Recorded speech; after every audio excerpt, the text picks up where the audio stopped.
My high honor to introduce Dr. Mark Zuckerberg.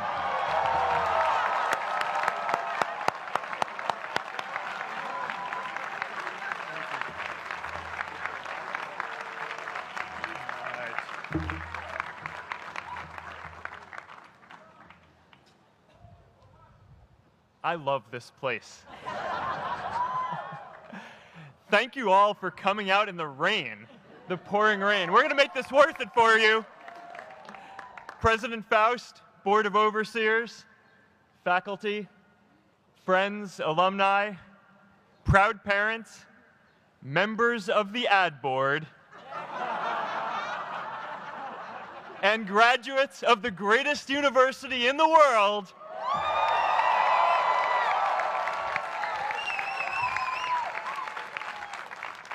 I am honored to be here with you today because, let's face it, you accomplished something I never could. If I get through this speech today, it'll be the first time I actually finish something here at Harvard. Class of 2017, congratulations.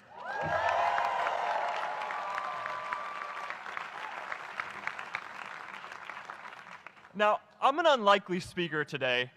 Not just because I dropped out, but because we're technically in the same generation. We walked this yard less than a decade apart. We studied the same ideas and slept through the same Act 10 lectures. We may have taken different roads to get here, especially if you came all the way from the Quad. But today, I want to share what I've learned about our generation and the world we're all building together. But first, these last couple of days have brought back a lot of good memories.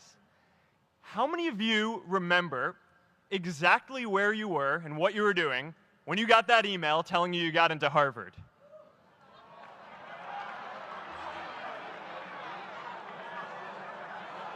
I was playing the video game Civilization, and I ran downstairs and got my dad, and for some reason, his first reaction was to video me opening the email. That could have been a really, really sad video. But I swear, getting into Harvard is the thing my parents are most proud of me for.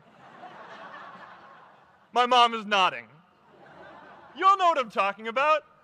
Look, guys, it's tough to beat this. You'll see when you get out there. How many of you remember your first lecture here at Harvard? Mine was Computer Science 121 with the incredible Harry Lewis. Harry. I was running late for class, so I threw on a t-shirt, and I didn't realize until afterwards that I put it on inside out and backwards, and my tag was sticking out the front. I couldn't figure out why no one in class would talk to me. Except for this one guy, KX Jin. He just went with it. We started doing our problem sets together, and now he runs a big part of Facebook. And that, class of 2017, is why you should be nice to people.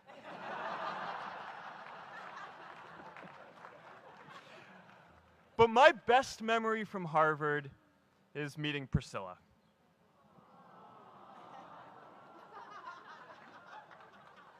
I had just launched this prank website, FaceMash.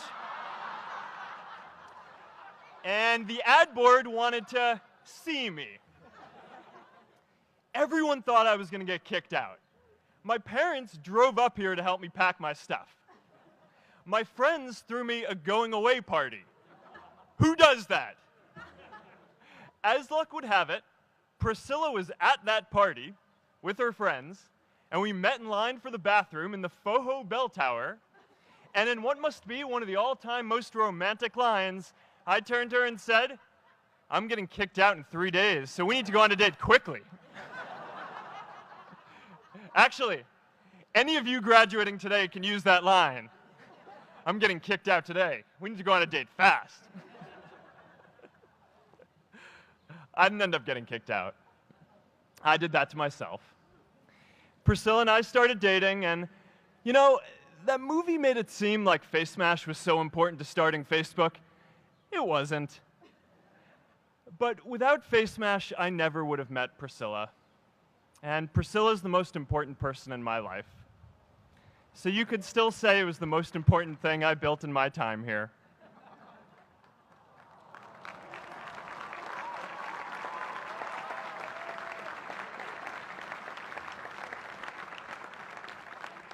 We have all started lifelong friendships here, and some of us even families.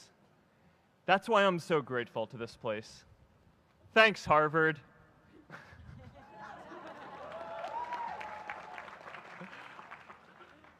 Today, I want to talk about purpose. But I'm not here to give you the standard commencement about finding your purpose. We're millennials. We try to do that instinctively. Instead, I'm here to tell you that finding your purpose isn't enough. The challenge for our generation is to create a world where everyone has a sense of purpose. One of my favorite stories is when JFK went to go visit the NASA Space Center, and he saw a janitor holding a broom, and he asked him what he was doing, and the janitor replied, "Mr. President, I'm helping put a man on the moon." Purpose is that feeling that you are a part of something bigger than yourself, that you are needed, and that you have something better ahead to work for.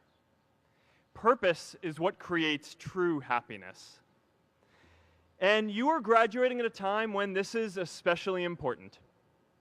When our parents graduated, that sense of purpose reliably came from your job, your church, your community. But today, technology and automation are eliminating many jobs. Membership in a lot of communities has been declining, and a lot of people are feeling disconnected and depressed and are trying to fill a void in their lives. As I've traveled around, I've sat with children in juvenile detention and opioid addicts who've told me that maybe their lives would have turned out differently if they just had something to do, an after-school program or somewhere to go. I've met factory workers who know their old jobs aren't coming back and are just trying to find their path ahead. For our society to keep moving forward, we have a generational challenge to not only create new jobs, but create a renewed sense of purpose. I remember that night I launched Facebook from that little dorm in Kirkland House. I went to Noakes with my friend KX, and I remember telling him clearly that I was excited to help connect the Harvard community, but one day someone would connect the whole world. The thing is, it never even occurred to me that that someone might be us. We were just college kids. We didn't know anything about that. There were all these great big technology companies with all these resources, and I just assumed one of them would do it. But this idea was so clear to us that all people want to connect. So we just kept working on it, day after day after day. And I know that a lot of you are going to have your own stories just like this. A change in the world that seems so clear that you are sure someone else is going to do it. But they're not. You will. But it's not enough to have that purpose yourself. You also have to create a sense of purpose for others. And I found that out the hard way. You see, my hope was never to build a company. I wanted to have an impact. And as all these people started joining us, I just assumed that that's what they wanted to do too. So I never took the time to explain what it was that I hoped we'd build. A couple years in, some big companies wanted to buy us. I didn't want to sell. I wanted to see if we could connect more people. And we were building the first version of Newsfeed at the time, and I thought, if we could just launch this, it could change how we all learn about the world. Nearly everyone else wanted to sell. Without a sense of higher purpose, this was their startup dream come true, and it tore our company apart. After one particularly tense argument, one of my close advisors told me if I didn't agree to sell the company right now, I would regret that decision for the rest of my life. Relationships were so frayed that within a year or so, every single person on our management team was gone. That was my hardest time leading Facebook. I believed in what we were doing, but I felt alone. And worse, it was my fault. I wondered if I was just wrong, an imposter, a 22-year-old kid who had no idea how things actually worked. Now, years later, I understand that is how things work when there's no sense of higher purpose. So it's up to all of us to create it so we can all keep moving forward together. And today, I want to talk about 3 ways that we can create a world where everyone has a sense of purpose. By taking on big, meaningful projects together. By redefining equality so everyone has the freedom to pursue their purpose. And by building community all across the world. So first, let's take on big, meaningful projects. Our generation is going to have to deal with tens of millions of jobs replaced by automation like self-driving cars and trucks. But we have the potential to do so much more than that. Every generation has its defining works. More than 300,000 people worked to put that man on the moon, including that janitor. Millions of volunteers immunized children around the world against polio, and millions of more people built the Hoover Dam and other great projects. And now it's our generation's turn to do great things. Now I know, maybe you're thinking, I don't know how to build a dam. I don't know how to get 1 million people involved in anything. Well, let me tell you a secret. No one does when they begin. Ideas don't come out fully formed. They only become clear as you work on them. You just have to get started. If I had to know everything about connecting people before I got started, I never would have built Facebook. Movies and pop culture just get this all wrong. The idea of a single eureka moment is a dangerous lie. It makes us feel inadequate because we feel like we haven't had ours yet. And it prevents people with seeds of good ideas from ever getting started in the first place. Oh, and you know what else movies get wrong about innovation? No one writes math formulas on glass, okay? All right? That's not a thing, okay?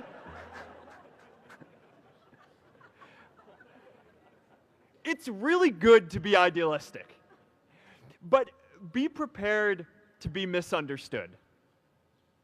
Anyone working on a big vision is going to get called crazy, even if you end up right. Anyone taking on a complex problem is going to get blamed for not fully understanding it, even though it's impossible to know everything up front. Anyone taking initiative will always get criticized for moving too fast because there's always someone who wants to slow you down. In our society, we often don't take on big things because we're so afraid of making mistakes that we ignore all the things wrong today if we do nothing. The reality is, anything we do today is going to have some issues in the future. But that can't stop us from getting started. So what are we waiting for? It is time for our generation-defining great works. How about stopping climate change before we destroy the planet and getting millions of people involved, manufacturing and installing solar panels? How about curing all diseases and getting people involved by asking volunteers to share their health data, track their health data, and share their genomes? You know, today, our society spends more than 50 times as much treating people who are sick as we invest in finding cures so people don't get sick in the first place. It makes no sense. We can fix this. How about modernizing democracy so everyone can vote online? And how about personalizing education so everyone can learn? These achievements are all within our reach. Let's do them all in a way that gives everyone in our society a role. Let's do big things, not just to create progress, but to create purpose.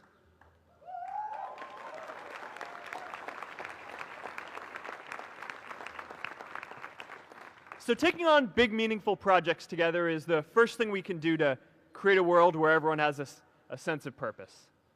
The second is redefining our idea of equality so everyone has the freedom to pursue their purpose. Now, Many of our parents had stable jobs throughout their careers, but in our generation, we're all a little entrepreneurial, whether we're starting our own projects or finding our role in another one. And, that's great, because our culture of entrepreneurship is how we create so much progress. An entrepreneurial culture thrives when it is easy to try lots of new ideas. Facebook wasn't the first thing I built. I also built chat systems and games, study tools and music players, and I'm not alone. J.K. Rowling got rejected 12 times before she finally wrote and published Harry Potter.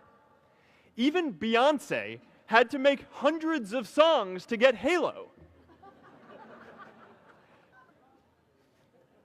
The greatest successes come from having the freedom to fail. Now, today, we have a level of wealth inequality that hurts everyone. When you don't have the freedom to take your idea and turn it into a historic enterprise, we all lose. And right now, today, our society is way over-indexed on rewarding people when they're successful, and we don't do nearly enough to make sure that everyone can take lots of different shots. Now, let's face it. There is something wrong with our system when I can leave here and make billions of dollars in 10 years, while millions of students can't even afford to pay off their loans, let alone start a business.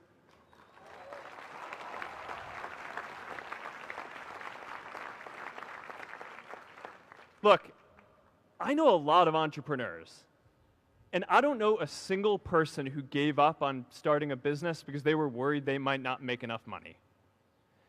But I know too many people who haven't had the chance to pursue their dreams because they didn't have a cushion to fall back on if they failed.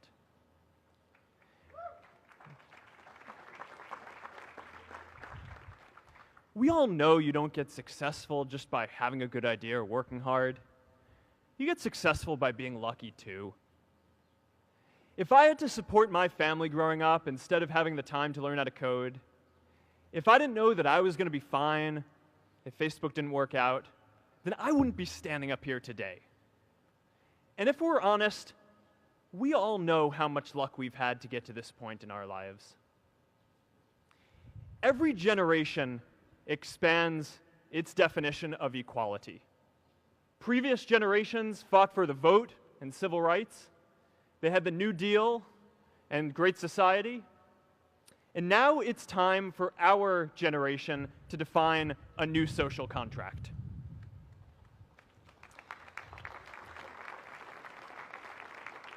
We should have a society that measures progress not just by economic metrics like GDP, but by how many of us have a role we find meaningful. We should explore ideas like universal basic income to make sure that everyone has a cushion to try new ideas. We're all going to change jobs and roles many times, so we need affordable childcare to get to work and healthcare that's not tied to just one employer. And we're all going to make mistakes. So we need a society that's less focused on locking us up and stigmatizing us when we do. And as our technology keeps on evolving, we need a society that is more focused on providing continuous education through our lives.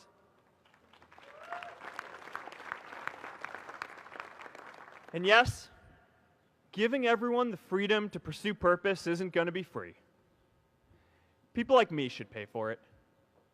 And a lot of you are going to do really well, and you should too.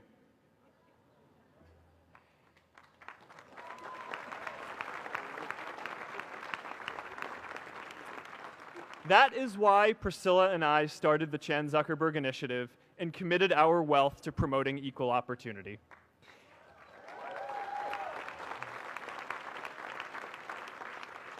These are the values of our whole generation. It was never a question of if we were going to do this. The only question was when. Millennials are already one of the most charitable generations in history. In just 1 year, more than 3 in 4 US millennials donated to charity, and more than 7 in 10 raised money for another one. But it's not just about giving money. You can also give time. And I promise you, if you just take an hour or two a week, that's all it takes to give someone a hand and help them reach their potential. Now, maybe you're thinking, that's a lot of time. I'm not sure if I have that much time. I used to think that. You know, when Priscilla graduated from Harvard, she became a teacher. And before she'd do education work with me, she told me that I needed to get my own experience teaching a class. At first, I complained. I said, you know, I'm kind of busy. I'm running this company. But she insisted. So I taught an after-school program at the local Boys and Girls Club on entrepreneurship. I taught those kids lessons on product development and marketing, and they taught me what it was like growing up feeling targeted for your race, and what it's like having a family member in prison. I shared stories of my time in school, and they shared their hope that one day they would get to go to college too. For 5 years, I've had dinner with those students every month. One of them even threw Priscilla and me our first baby shower. And next year, they're going to college. Every one of them, first generation in their families. We can all make time to give someone a hand. Let's give everyone the freedom to pursue purpose, not just because it's the right thing to do, but because when more people can turn their dreams into something great, we are all better for it.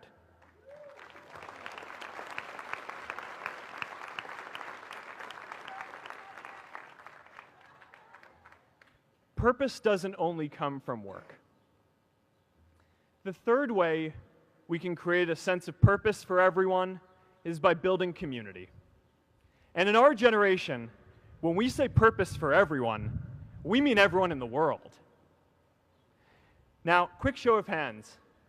How many of you here are from another country? All right, now keep your hands up. How many of you are friends with one of these folks? Now we're talking. See, we have grown up connected. In a recent survey of millennials around the world, asking what most defines our identity, the most popular answer wasn't nationality, ethnicity, or religion. It was citizen of the world. That's a big deal. Every generation expands the circle of people we consider one of us. And in our generation, that now includes the whole world. We understand that the great arc of human history bends towards people coming together in ever greater numbers, from tribes to cities to nations, to achieve things that we could not on our own. We get that our greatest opportunities are now global. We can be the generation that ends poverty, that ends disease. And we get that our greatest challenges need global responses too. No country can fight climate change alone or prevent pandemics. Progress now requires coming together, not just as cities or nations, but also as a global community. But we live in an unstable time. There are people left behind by globalization across the whole world. And it's tough to care about people in other places when we don't first feel good about our lives here at home. There's pressure to turn inwards. This is the struggle of our time. The forces of freedom, openness, and global community against the forces of authoritarianism, isolationism, and nationalism. Forces for the flow of knowledge, trade, and immigration against those who would slow them down. This is not a battle of nations. It is a battle of ideas.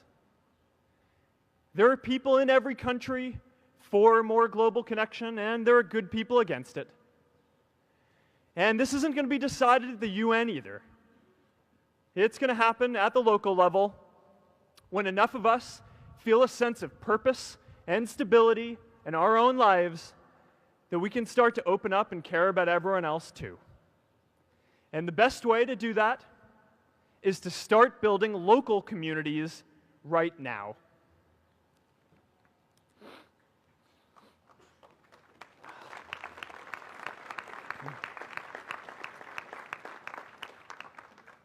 We all get a lot of meaning from our communities. Who here's from Elliott House? How about Lowell? I know you guys found community because you literally live right on top of each other. And Mather? I'll just leave that there. Whether our communities are houses or sports teams, churches or a cappella groups, they give us that sense that we are a part of something bigger, that we are not alone. They give us the strength to expand our horizons. And that's why it's so striking that over the past few decades, membership in all kinds of communities has declined by as much as 1/4. That's a lot of people who now need to find a sense of purpose somewhere else. But I know that we can rebuild these communities and start new ones because many of you already are.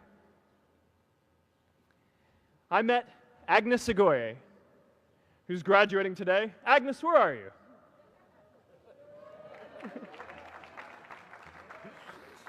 Agnes spent her childhood navigating conflict zones with human trafficking in Uganda, and now she's trained thousands of law enforcement officials to keep communities safe.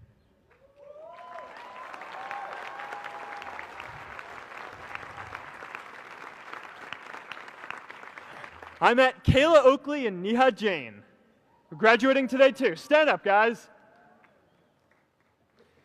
Kayla and Neha started a nonprofit that connects people suffering from chronic illnesses with people in their communities who are willing to help out.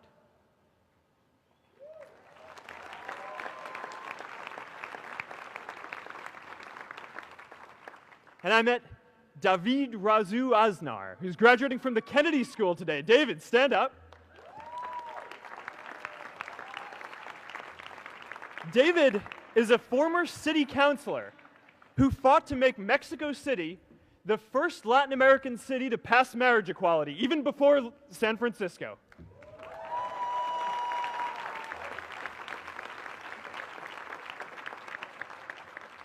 And this is my story too.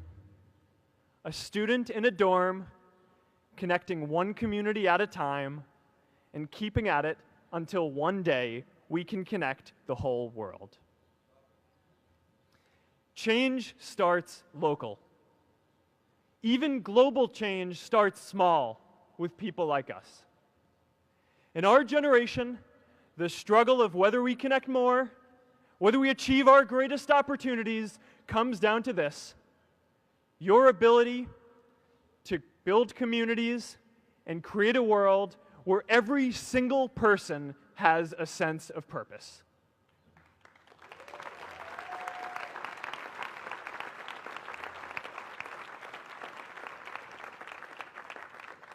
Class of 2017, you are graduating into a world that needs purpose. And it's up to you to create it. Now, maybe you're asking yourself, can I really do this? Well, remember when I told you about that class I taught at the Boys and Girls Club? One day after class, I was talking to my students about going to college, and one of my top students raised his hand and said that he wasn't sure he could go to college because he's undocumented. He wasn't sure if they'd take him. Last year, I took him out to breakfast for his birthday, and I wanted to get him a gift, so I asked him what he wanted, and he just started talking about struggles that he saw other students in his class facing, and finally said, you know, I'd really just like a book on social justice. I was blown away. Here is a young guy who has every reason to be cynical. He wasn't sure if the country he calls home, the only one he's known, was going to deny him his dream of going to college. But he wasn't feeling sorry for himself. He wasn't even thinking of himself. He has a greater sense of purpose, and he's going to bring people along with him.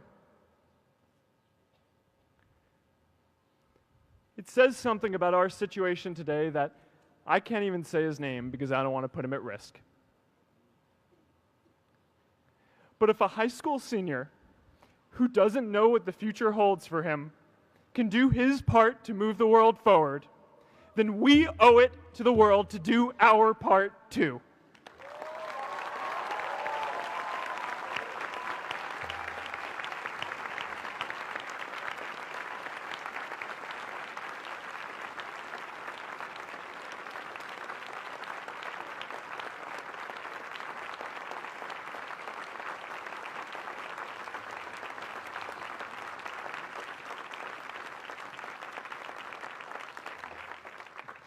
So before you walk out those gates one last time, and as we sit here in front of Memorial Church, I'm reminded of a prayer, Misha Berach, that I say whenever I face a big challenge, that I sing to my daughter, thinking of her future when I tuck her in at night.